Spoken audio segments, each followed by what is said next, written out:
C'est une photo de couleur sépia, ovale, collée sur le carton jauni d'un livret. Elle montre un bébé juché de 3/4 sur des coussins festonnés. Quand j'étais petite, je croyais, on avait dû me le dire, que c'était moi. Ce n'est pas moi, c'est toi. D'après l'état civil, tu es ma sœur. Tu portes le même patronyme que le mien, mon nom de jeune fille, Duchesne. Mais tu n'es pas ma sœur. Tu ne l'as jamais été. Nous n'avons pas joué, mangé, dormi ensemble. Je ne t'ai jamais touché, embrassé. Je ne connais pas la couleur de tes yeux. Je ne t'ai jamais vue.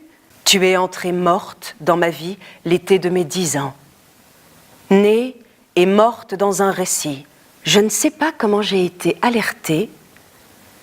Peut-être la voix de ma mère, plus basse d'un seul coup. Elle raconte qu'ils ont eu une autre fille que moi et qu'elle est morte de la diphtérie à 6 ans. Elle dit de moi, elle ne sait rien, on n'a pas voulu l'attrister. À la fin, elle dit de toi, elle est plus gentille que celle-là. Celle-là, c'est moi.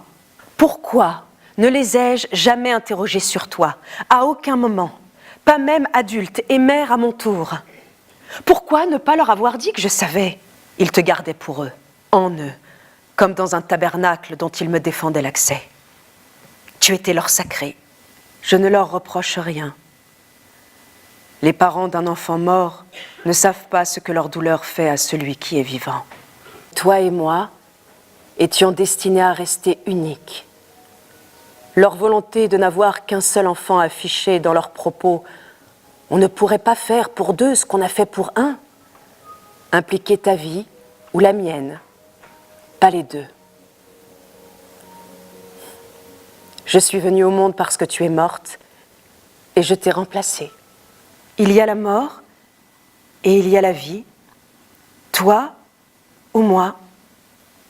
Pour être, il a fallu que je te nie. Évidemment, cette lettre ne t'est pas destinée et tu ne la liras pas. Ce sont les autres, des lecteurs aussi invisibles que toi, qui la recevront.